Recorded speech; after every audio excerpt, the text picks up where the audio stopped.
are verbs that help the main verbs in expressing actions. We have talked about the main verbs. So auxiliary verbs are helping verbs. Such verbs include may, have, had, has, will, would, should, shall, may, might, ham, his, ought, can, could, were, was, need, there, do, does, and so on. There are two kinds of auxiliary verbs.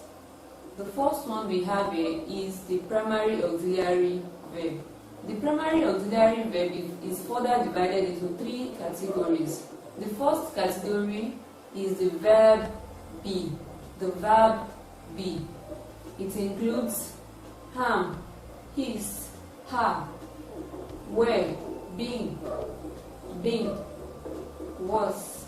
Let's look at some of these examples in sentences. I am a girl. She is dancing. They are all males.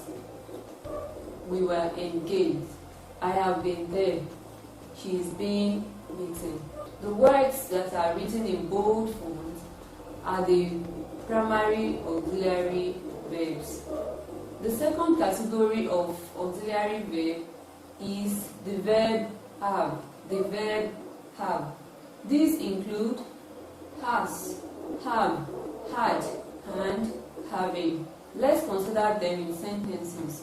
She has 2 dozens of spoons. They have a fierce dog. I had seen the man before you came in. She is having a bath.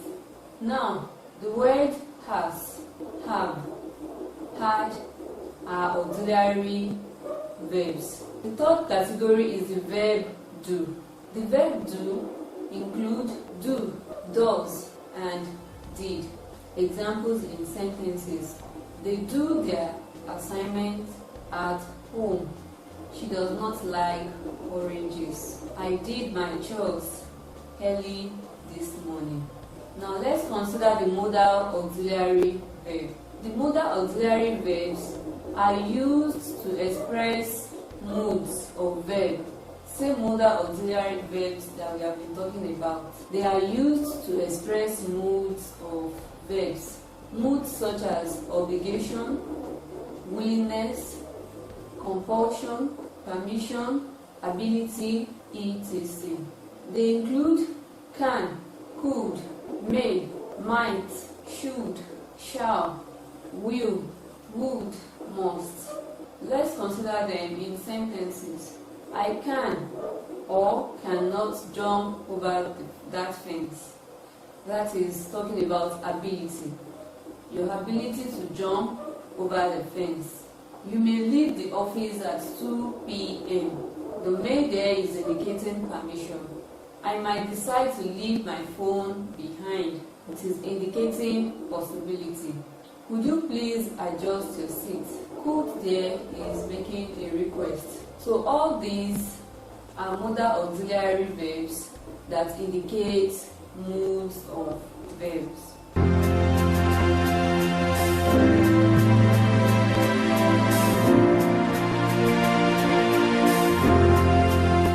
Regular and irregular verbs.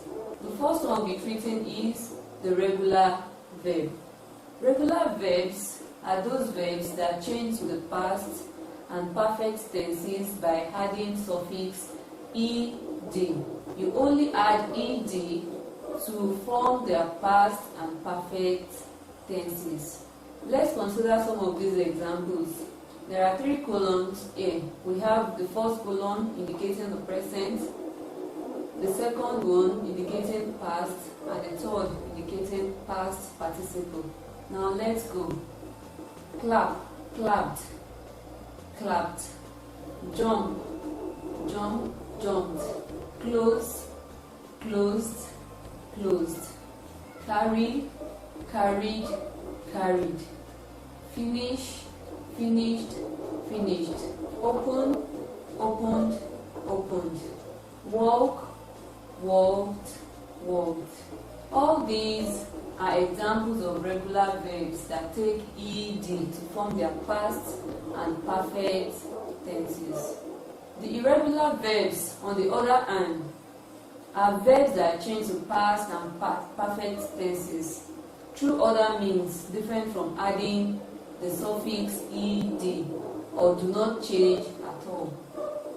So some of the irregular verbs change to past and perfect tenses by other means, while some do not change at all in both past and perfect tenses. Let's first consider examples of verbs that change through other means other than adding ed. We have 3 columns, the first one indicating present, the second one indicating past, and the third one indicating perfect. See, saw, sing. The present form of sing, see, is see. The past form is saw. The perfect form is sing. Sweep is in the present form. Swept is the past form of sweep. Swept is the perfect form of sweep. Choose is in present form. Chose in the past, and chosen as the perfect form. We have bite, beat, beaten. Come, came, come. Sing, sang, sung. Drive, drove, driven. Fall, fell, falling. Eat, ate, eating. Swear, swore, sworn. Looking at these examples, you discover that each of them have different means of changing from present to past and from past to perfect.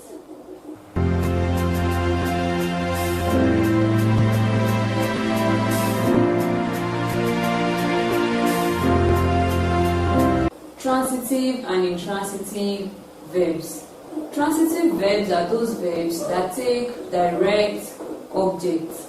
Examples: Bimpe ate a whole chicken. The direct object there is a whole chicken, while Bimpe is the subject. They saw a lion at the zoo. What did they see? They saw a lion. A lion in the sentence is the direct object. The dog beats the goat. The dog beats the goat.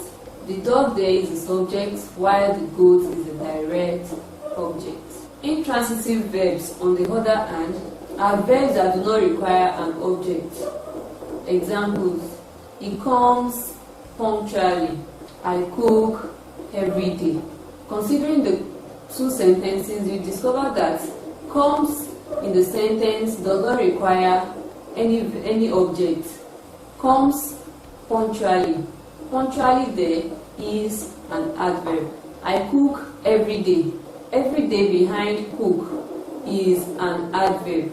So the two verbs in the two sentences do not require object. We should note that some verbs take two objects. They take a direct and an indirect object.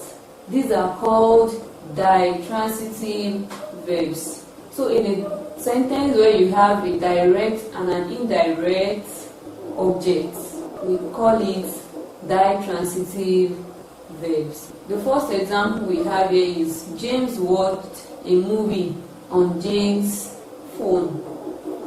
James watched a movie on Jane's phone. James is the subject. What did he watch? He watched a movie.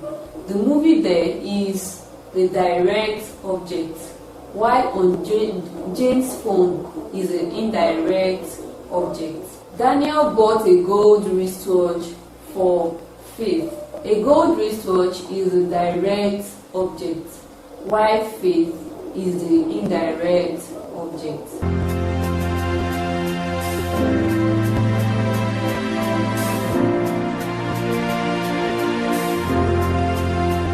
Move to finite and non-finite verbs.